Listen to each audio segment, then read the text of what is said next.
किस लिए पकड़ते हो? क्या नाम है तुम्हारा? रवि। रवि। किस लिए पकड़ते हो सौरिया मछली? खाने पीने के लिए।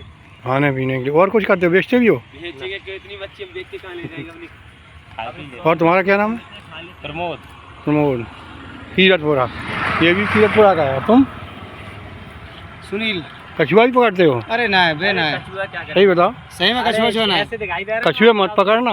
कछुआ ना पकड़। अरे नहीं, कछुए पूजा करते हैं, कछुए कैसे पकड़ लेंगे? देख लो फिर, नहीं तो ये अपराध है कछुआ पकड़ना। हाँ मुझे खुद पता